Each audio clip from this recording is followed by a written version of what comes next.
Hi everyone, आप सबका बहुत बहुत स्वागत है आपकी इस छोटी सी और प्यारी सी क्लास में, जिसमें आज हम बात करने वाले हैं केमिस्ट्री के एक मोस्ट इंपॉर्टेंट टॉपिक, जिसमें एनटीपीसी में ढेर सारे सवाल एक्चुअली पूछे गए हैं। ये है आपका अम्ल, क्षार और लवण वाला चैप्टर। तो चलिए शुरू करते हैं बिना किसी देरी के। और हाँ, एनटीपीसी अंडर ग्रेजुएट के लिए स्पेशल और ये एसएससी के लिए भी बहुत ज़्यादा इंपॉर्टेंट है, तो आप उसके लिए भी रिविजन के तौर पर इसको देख सकते हैं। एंड प्लीज सब्सक्राइब परीक्षा पत्र, और आप यहाँ पर कमेंट में बता सकते हैं कि आपको किन किन टॉपिक्स पर 10 मिनट शो चाहिए अपने एग्जाम क्रैक करने के लिए। तो चलिए शुरू करते हैं अपने पहले सवाल से। पहला सवाल आपके सामने है, बहुक्षारक अम्ल के आंशिक उदासीनीकरण से क्या प्राप्त होता है? तो इससे प्राप्त होता है आपका एसिड सोल्ट, यानी कि अम्लीय लवण। निम्नलिखित में से कौन क्षारीय ऑक्साइड है? तो इनमें से जो क्षारीय ऑक्साइड हो जाएगा, यहाँ पर आप एग्जांपल भी देख सकते हैं, magnesium oxide, sodium oxide, CO, calcium oxide और आपका यहाँ पर कॉपर ऑक्साइड। तो इनमें से आपका यहाँ पर Na2O हो जाएगा। इनमें से कौन सा अम्लीय ऑक्साइड है? तो अम्लीय ऑक्साइड यहाँ पर SO2 हो जाएगा। अम्ल वर्षा कहलाने के लिए आवश्यक है कि वर्षा के जल का पीएच मान आपका 5.6 से कम हो। नेक्स्ट, मिल्क ऑफ मैग्नीशिया अर्थात MgOH के जलीय विलयन को नामांकित किस रूप में या किस रूप में उपयोग होता है? ये तो एंटासिड के रूप में आपका उपयोग किया जाता है। धातु के ऑक्साइड क्या होते हैं? तो धातु के ऑक्साइड जो होते हैं वो आपके कैसे होते हैं? धातु के ऑक्साइड आपके यहाँ पर अम्ल होते हैं, ठीक है। धातु के ऑक्साइड आपके क्षार होते हैं, सॉरी, ऑप्शन नंबर बी, यानी कि बेस होते हैं, ऑक्साइड बेस होते हैं। इनमें से कौन अम्ल है? इनमें से तो अम्ल की अगर हम बात करेंगे तो HCl हो जाएगा, क्योंकि NaCl आपको पता है कि वो एक लवण होता है। नेक्स्ट आपके सामने सिल्वर क्लोराइड यानी कि AgCl का रंग क्या है? तो AgCl का रंग आपका व्हाइट होता है। इनमें से कौन सा सबसे अधिक अम्लीय है? तो जो 7 से कम कम कम होता चला जाएगा वो अम्लीय हो जाएगा, तो यानी कि पीएच आपका यहाँ पर सही जवाब होगा। निम्नलिखित में से कौन एक लवण है? तो लवण की अगर बात करेंगे तो आपका यहाँ पर NaCl हो जाएगा। सल्फ्यूरिक अम्ल का सूत्र बहुत ही सिंपल है, H2SO4 होता है। सोडियम कार्बोनेट का अनुसूत्र क्या होता है? NaHCO3 होता है। प्रबल अम्लीय विलयन में मिथाइल ऑरेंज का रंग कैसा होता है? तो इसका सही जवाब हो जाएगा आपका रेड। शुद्ध जल का पीएच मान क्या होता है? तो शुद्ध जल का पीएच मान आपका 7 होता है, दैट मीन्स वो न्यूट्रल होता है। Option number C correct answer यहाँ पर हो जाएगा।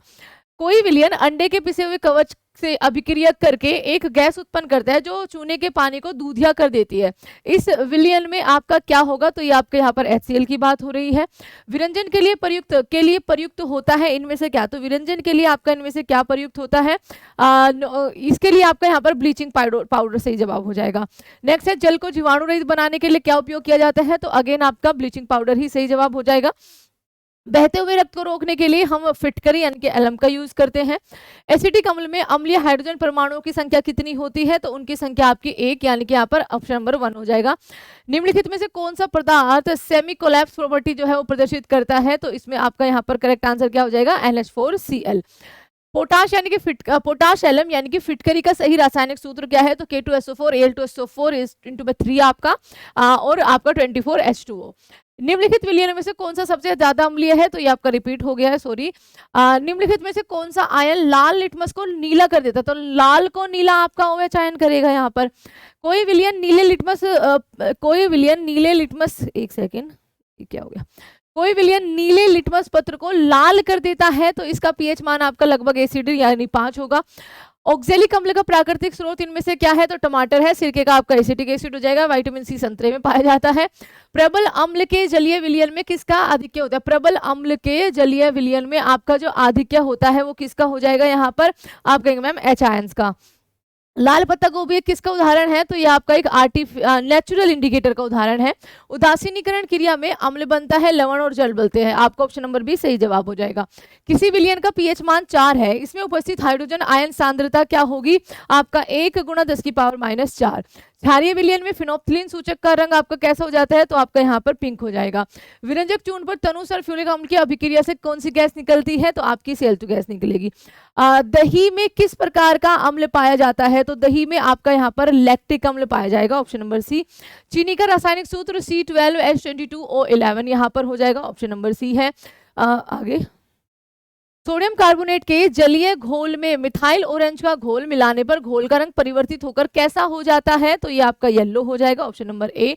प्रबल अम्ल और प्रबल क्षारक से बने लवण के पीएच मान क्या होंगे? तो प्रबल अम्ल और प्रबल क्षारक यानी कि आपका उदासीन हो जाएगा, ऑप्शन नंबर ए सही जवाब होगा।